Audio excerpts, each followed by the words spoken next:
Okay, my name is Bill Jarrett. This is Packet Tracer Activity d3112. I am going to be rocketing through this because the last video attempt was 9 minutes long, and that's just way too much damn memory.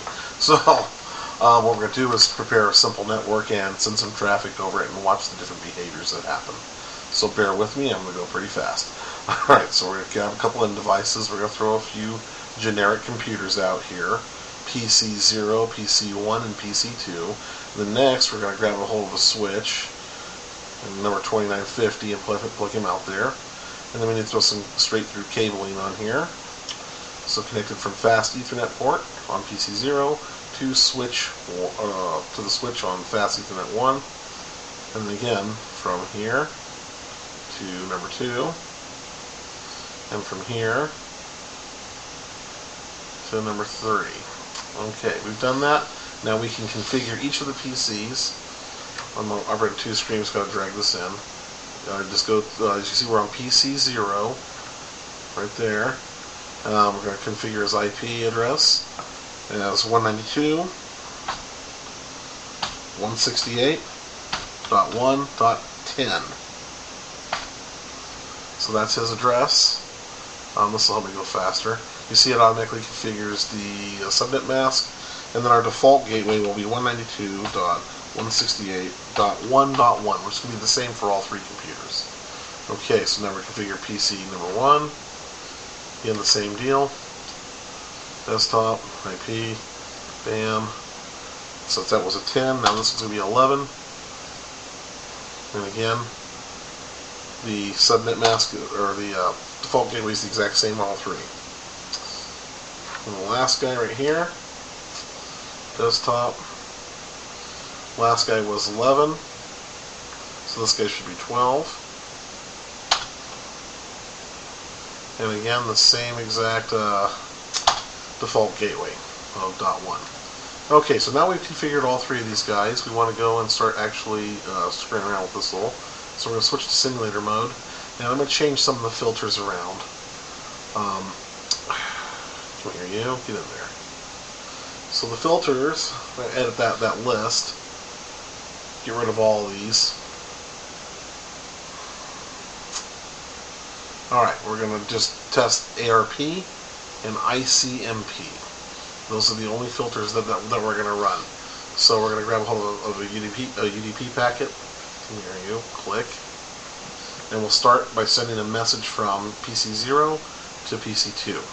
You'll notice there are two packets. One is the ICMP, the other one is the ARP.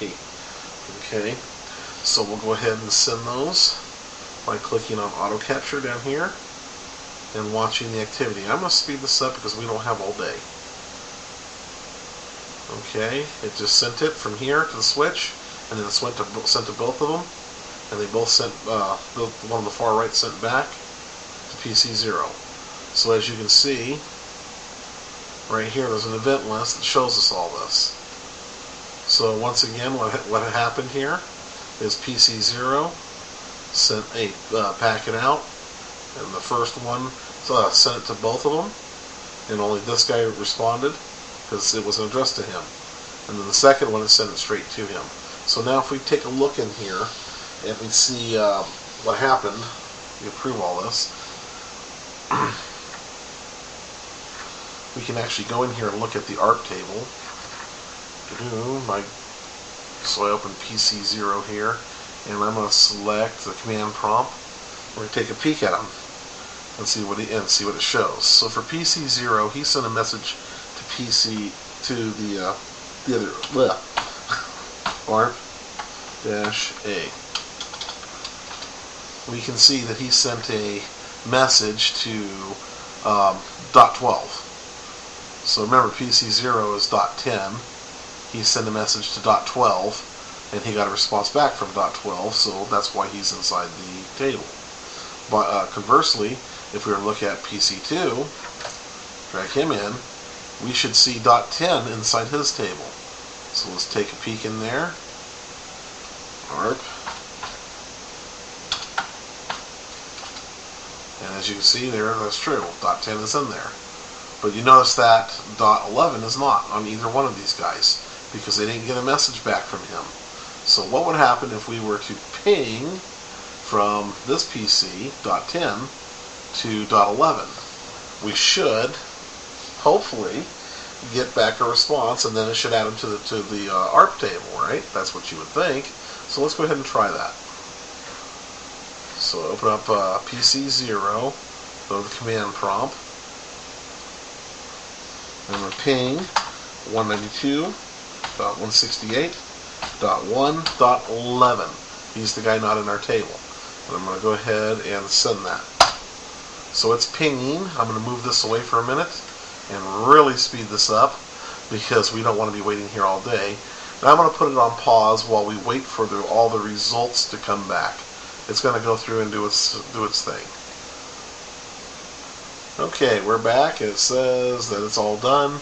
We'll go ahead and clear the event list, but it did this pinging thing. It had a really cool graphics flying around everywhere.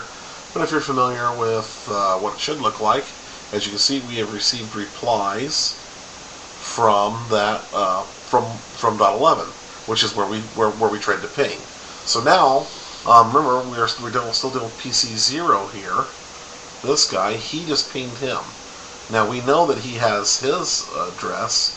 Should we have his? You betcha. So if I were to type in ARP A, you now see that we have .11 and .12. But conversely, again, if we go to PC1 and look at him, he should now have .10 in his ARP table.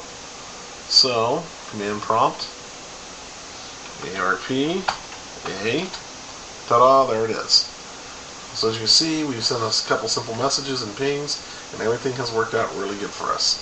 I'm going to go ahead and now click on check results, and it says we have completed it correctly and all the things are checked. This is awesome. Okay, we got it right. I hope you enjoyed this tutorial.